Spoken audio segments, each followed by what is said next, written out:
Brought to by Baidyanath shilajit gold, शरीर का बल और तेज बढ़ाने में लाभदायक। Amit Shah has been accused of murder, right? The Supreme Court themselves have mentioned the Loya case. So I don't think Amit Shah has a lot of credibility. Congress नेता राहुल गांधी का 6 साल पहले दिया ये बयान आज एक बार फिर उनको कोर्ट की दहलीज पर ले गया।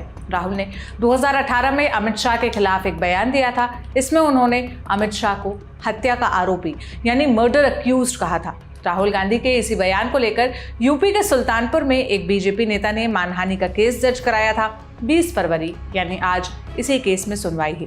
कोर्ट ने राहुल को जमानत तो दे दी, लेकिन 25-25 हजार की सिक्योरिटी और 25 हजार के बेल बॉन्ड पर। राहुल पर अमित शाह की मानहानि से जुड़ा ये पूरा मामला क्या है, इसे बताने से पहले आपको 8 मई 2018 को दिया राहुल गांधी का वो पूरा बयान सुनाते हैं, जिसकी वजह से मामला कोर्ट तक गया।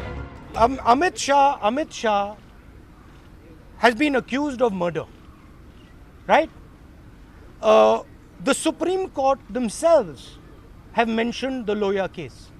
So I don't think Amit Shah has a lot of credibility. I mean, let's look into his background. Let's see what he has been responsible for. Let's see how he does politics. And also don't forget that he is a murder accused. This is fundamental. People in India forget that the president of the BJP is a murder accused. That's the truth.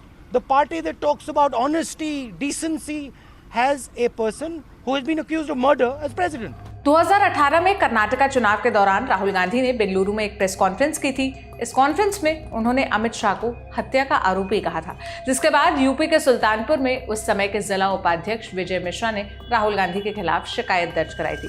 Vijay Mishra ने case को लेकर कहा था कि अमित शाह पर राहुल गांधी के आरोपों से मुझे बहुत दर्द हुआ, क्योंकि मैं पार्टी का कार्यकर्ता हूं, इसलिए मैंने राहुल के खिलाफ मानहानि का केस दर्ज करवाया। बीजेपी नेता ने 4 अगस्त 2018 को राहुल के खिलाफ केस किया था, जिसके बाद जज योगेश कुमार यादव ने राहुल गांधी को समन भेजा, जिस पर कोर्ट में सुनवाई हुई।